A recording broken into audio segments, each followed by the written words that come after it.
Salut tout le monde, c'est Sue, j'espère que vous allez bien. Alors aujourd'hui on se retrouve pour le bilan de lecture de la deuxième semaine du mois de mai 2021. Et pour cette semaine du coup j'ai lu uniquement 7 mangas. Donc encore une fois un manga par jour. Et on va commencer maintenant avec Prisoner on Paper Plane, tome 1. Je vous mets le petit résumé. Alors, c'est édité chez Komiku le 26 février 2015, c'est un shonen et il est terminé en 3 tomes, donc voilà, c'est encore une petite série et fait assez surprenant que j'ai découvert en me renseignant un petit peu sur l'œuvre. C'est inspiré de deux musiques de Vocaloid. Alors je vous mets des photos qui défilent pour voir. Si vous connaissez pas, vous avez sans doute déjà vu leur tête quelque part. C'est assez connu quand même, je crois. Et j'ai été assez surprise, du coup, ça vient d'une musique des personnages de Rin et Len Kagamine.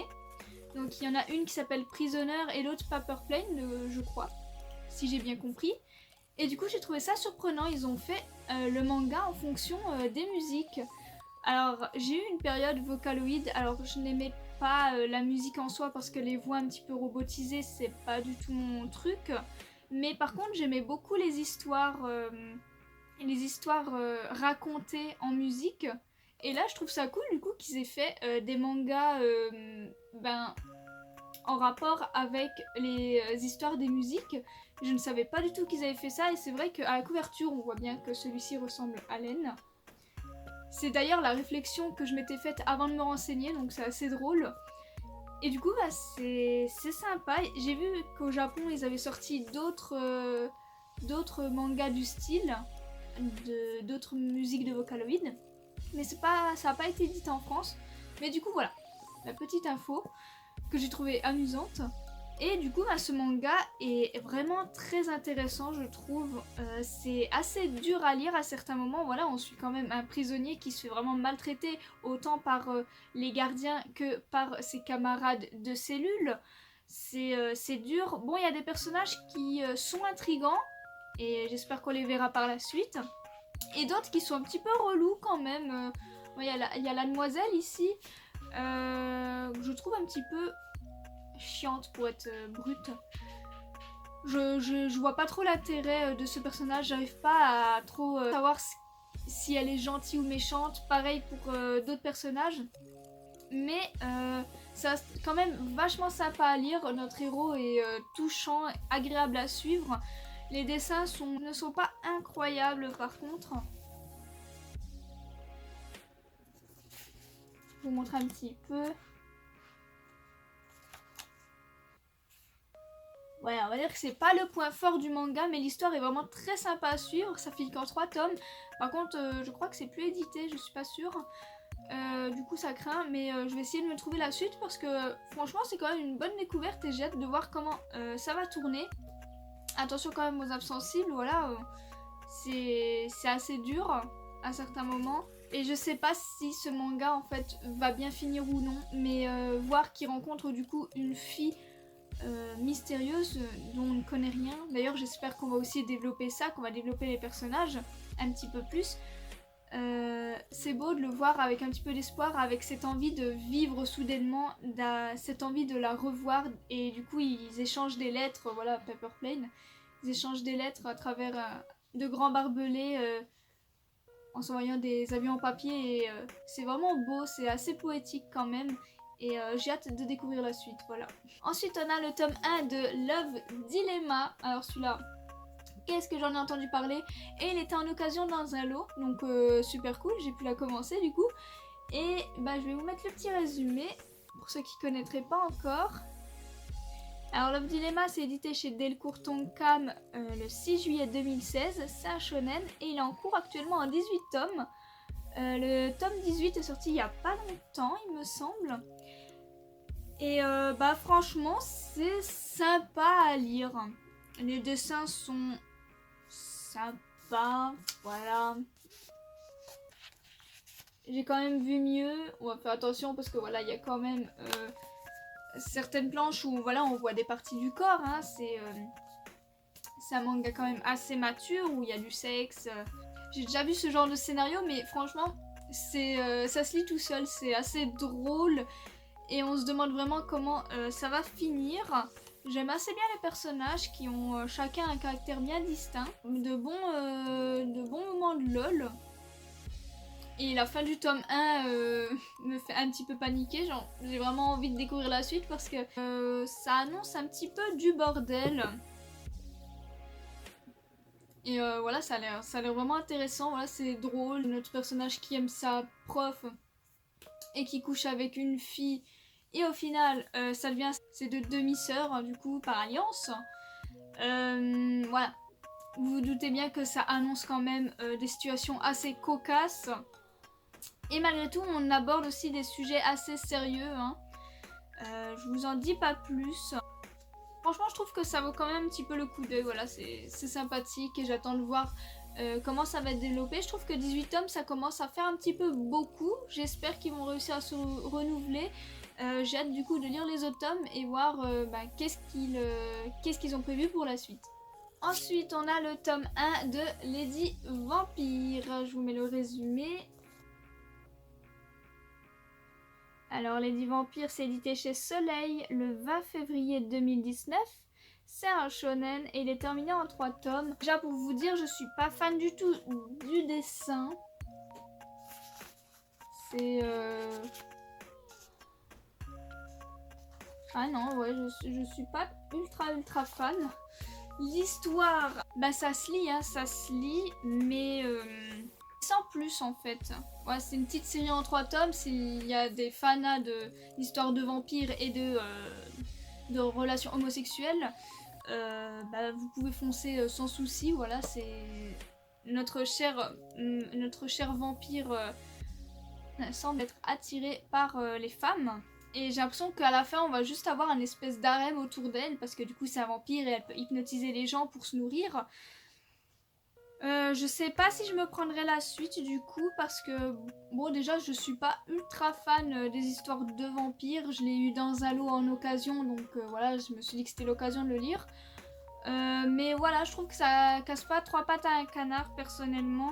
Mais il y a quand même des passages assez amusants et voilà, ça se lit facilement. C'est pas pour moi, voilà, les délires de vampires, c'est pas trop mon truc de base et j'ai quand même trouvé l'histoire assez peu développée pour l'instant. C'est vrai qu'on en apprend pas tant que ça sur les personnages, donc je sais pas. Je sais pas actuellement si je vais me prendre la suite, histoire de voir comment ça se conclut et si ça se développe par la suite ou si j'ai juste abandonné et faire un heureux avec, voilà.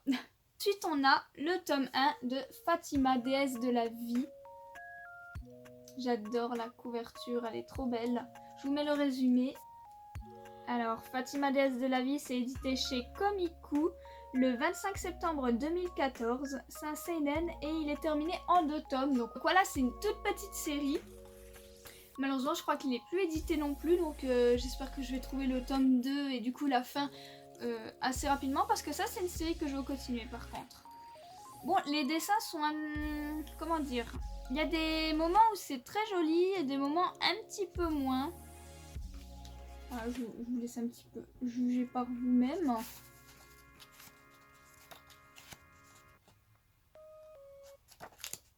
Voilà. Par contre, j'aime beaucoup l'histoire de ce manga.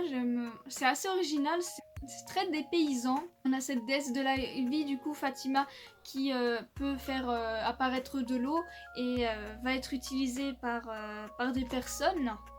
On peut un peu dire qu'elle est dans une prison dorée.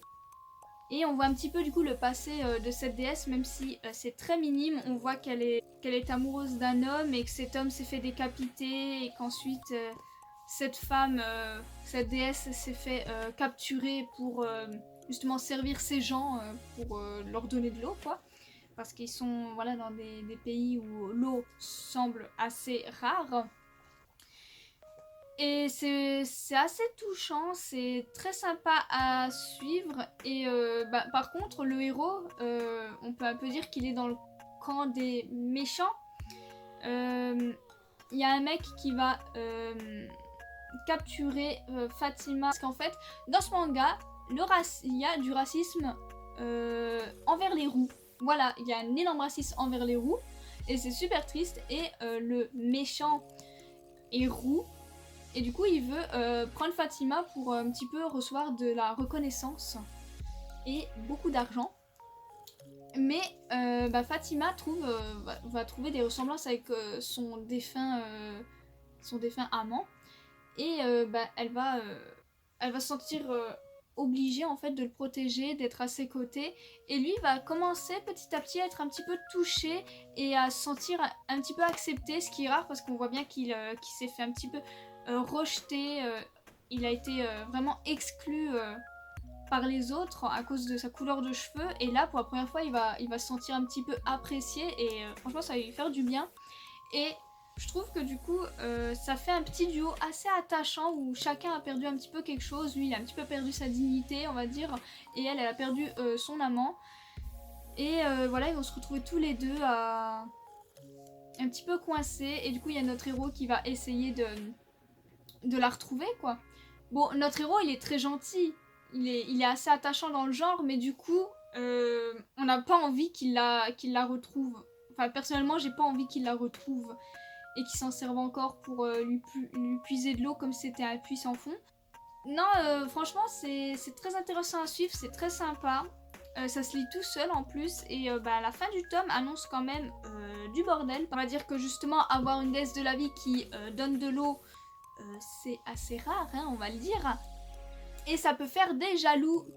Et on va frôler un petit peu une petite guerre là à la fin de ce tome 1. Donc j'ai vraiment envie de me trouver le tome 2, de voir comment ça se conclut, en espérant quand même que ça soit assez développé parce que il y a beaucoup de choses qui sont exprimées dans ce tome 1 et je sais pas si un tome 2 uniquement suffira à combler toutes mes attentes, mais il faut que je me trouve le tome 2, c'est vraiment une très bonne lecture. Ensuite, on a le tome 1 de Spiritual Princess. Il y a un petit peu de reflet, je suis désolée. Du coup, je vous mets le résumé. C'est édité chez Kazé le 17 janvier 2018. C'est un shoujo et il termine en 12 tomes. Alors là, c'est pareil, je ne sais pas si je vais continuer cette série. Alors déjà, je suis pas très fan des dessins. Voilà, vous voyez, c'est très... Je suis pas fan des visages, quoi. Je suis pas fan des visages et j'ai un peu de mal avec les personnages. Enfin, ils sont pas horribles en soi, mais j'arrive pas trop à m'attacher à eux quand même. C'est un peu... Alors, c'est original hein, comme histoire. C'est très original d'avoir cette fille, du coup, qui est très forte et qui a une force surhumaine parce qu'elle est fine à Tengu. Mais ouais, sans plus, en fait, ça m'a pas tant transcendé que ça, personnellement. En plus, 12 tomes, je trouve que ça fait beaucoup. Alors, à part s'ils arrivent vraiment à se renouveler et à nous faire une intrigue incroyable, je ne pense pas continuer. Parce que, ouais, ça m'a... En fait, ce premier tome ne m'a pas tant transcendé que ça. C'est dommage, parce que l'idée de base est assez originale, assez bonne. Mais je ne la trouve pas suffisamment poussée. Ce tome 1 n'a pas réussi à me donner envie de lire la suite, en fait. Même si on reste sur un pseudo-suspense à la fin du tome 1 où il se passe quelque chose et on se dit oh là là, mais comment ça va se passer ensuite, cette annonce ne me transcende pas non plus des masses, donc voilà, en fait c'est sympa à lire, hein, ça se lit tout seul et c'est assez original, mais je suis peut-être plus le public visé, ça m'a pas emballé tant que ça. Mais ceux qui aiment bien les shoujo avec un petit peu esprit, tout ça, je pense que ça peut vous plaire quand même. Avant-dernière lecture, on a Kiss Death, tome 1. Alors, je vous mets le petit résumé. C'est édité chez Delcourt Tonkam le 5 octobre 2016. C'est un shonen et il est terminé en 7 tomes. C'est pas une série gigantesque. Et agréablement surprise. Alors, je vous avoue, je l'ai eu dans un lot en occasion également. Et je l'ai gardé parce que, voilà, la cover m'intriguait pas mal et le résumé aussi. Alors, les dessins... Oula... Alors il y a un petit peu de nu, donc on va essayer d'éviter de vous montrer ça. Mais les dessins ne sont pas fou non plus. Ils sont sympas hein, quand même. J'ai eu peur, ça va. Mais il y a mieux. Mais c'est surtout l'intrigue, ça se lit tout seul. C'est super SF quoi, on va suivre une histoire complètement barrée, comme vous avez pu voir dans le résumé, et c'est franchement bien écrit, très intéressant. Et bon, il y a certains termes qui sont un petit peu complexes, hein, voilà, mais voilà, c'est pas dur à comprendre. Et j'ai hâte de découvrir en fait le plan des méchants ovnis, on va dire, des prisonniers qui se sont échappés pour prendre le corps de 5 jeunes filles. C'est sympa de voir que en fait, euh, les personnes possédées, on va dire, et les ovnis peuvent communiquer ensemble par la pensée. Et c'est triste aussi de voir des jeunes filles du coup laisser des ovnis assez dangereux les contrôler pour avoir une meilleure vie. Parce que finalement c'est ce qu'elles veulent, elles étaient un peu en bas de l'échelle. Vraiment c'était les nanas rejetées que personne remarque. Comment vous dire que maintenant, grâce à eux, elles sont des espèces de stars que tout le monde admire. Mais accepter d'être contrôlé par une espèce totalement inconnue qui font des choses quand même pas très sympas, genre contrôler avec de la drogue des humains et tout. Enfin, ils font des choses pas très cool. Mais qu'est-ce que des gens impopulaires ne feraient pas pour être aimés? Et c'est un petit peu triste de voir ça. Et du coup, c'est une lecture vraiment super spéciale, mais vraiment sympa. Un petit peu bizarre parfois, et aussi pas mal drôle. Moyen d'enlever du coup les parasites sur les jeunes filles qui se trouvent sur leur langue. C'est du coup de les embrasser, parce que on va dire qu'en les embrassant, les deux parasites qui sont du coup sur les bouches, je le rappelle, vont se confronter, et du coup ils pourront s'arracher l'un à l'autre. Vous voyez ce que je veux dire? C'est compliqué, mais d'extérieur ça fait genre ils se roulent une grosse pelle. Voilà. Et du coup c'est assez drôle parce que il a choisi l'humain qui a la phobie des filles, et c'est 5 filles qui sont contrôlées. Donc même s'il se dit non ça va, ça passe, son corps est complètement pétrifié quand une fille s'approche de lui, ou inversement. Et c'est super drôle, on voit que ça va être un petit peu galère. Et en même temps, j'ai hâte de voir comment ça va se dérouler par la suite, parce que franchement c'est sympa. Et par contre j'aimerais bien qu'on en sache un petit peu plus sur les prisonniers, sur les ovnis, genre savoir déjà qu'est-ce qu'ont fait les prisonniers pour avoir été bannis sur Terre de base. Très bonne lecture, très sympa. Pour les fans un petit peu d'ovnis et tout, c'est grave cool. Et pour finir ce bilan de lecture de la semaine, We Never Learn, tome 17, qui vient de sortir très récemment, surtout que c'est le dernier tome, j'ai envie de dire, de l'histoire principale. L'auteur fait 5 routes pour voir un petit peu comment ça se serait passé si notre héros Nariyuki finissait avec une des autres filles, mais sans spoiler, voilà. Il finit avec une fille, et on va dire que je pense c'est la fin du chemin de l'histoire principale. Mais j'ai quand même hâte de voir les autres chemins parallèles, parce qu'il finit pas avec la fille que je préférais. Même si j'étais sûre au fond de moi que qu'il allait finir avec elle. J'étais pratiquement sûre en fait à mon sens, vu comment c'était tourné. Et ce tome du coup était vraiment rempli d'émotions quand même. On en a un petit peu appris sur leur relation aux deux. Sans spoiler, on va essayer. J'adore cette série. J'ai très hâte de voir les fins alternatives pour un petit... Parce que c'est ma petite curiosité, j'aime bien savoir comment ça se serait passé avec les autres filles. Et j'ai pleuré comme un bébé sur ce tome. Il y a pas mal de choses assez clichés, mais franchement, j'ai tapé mes meilleures larmes. Les personnages sont attachants du début à la fin. Toutes les filles à la fin du coup sont au courant. Elles sont toutes au courant qu'elles aiment toutes du coup notre héros. Et pourtant elles se crachent pas à la gueule quoi, elles se soutiennent même. Elles se soutiennent d'une façon... Je suis presque déçue qu'il n'y ait pas un harem totalement consenti avec tout le monde, parce qu'elles sont trop choues, elles s'aiment presque autant qu'elles aiment chacune notre héros Nariyuki. Donc ça m'aurait vraiment pas dérangé pour le coup de les voir tous en couple, parce que c'est hyper touchant, et tu vois que c'est super triste. Tu sens que c'est fini, et franchement ça fait mal au cœur. Mais franchement, une très bonne fin d'aventure. Et la fille avec qui il finit remonte même dans mon estime, même si je l'aimais bien de base, hein, mais on va dire que ce tome a un peu plus poussé son personnage et sa relation avec notre héros, et me dit ouais ok, c'est un petit peu normal qu'ils finissent ensemble. Je vous conseille cette série, c'est que du lol, c'est que du bon délire, et en même temps j'ai vraiment chialé là-dessus quoi, alors que c'est juste bon délire de base, mais c'était trop touchant et vraiment les personnages sont hyper attachants. Et comme je vous ai dit, bah, vivement de voir les autres Woods pour combler ma curiosité, que je veux quand même voir comment il finira avec mes chouchoutes, tout simplement. Et du coup, ce bilan de lecture de la semaine est terminé. N'hésitez pas à me dire vos lectures de la semaine, si on a des lectures en commun ou si je vous ai fait découvrir certains mangas. Et du coup, n'hésitez pas à me suivre sur Instagram comme d'habitude, je fais des reviews tous les jours sur tous les mangas que je vous présente. Et sur ce, eh bien, passez une bonne journée!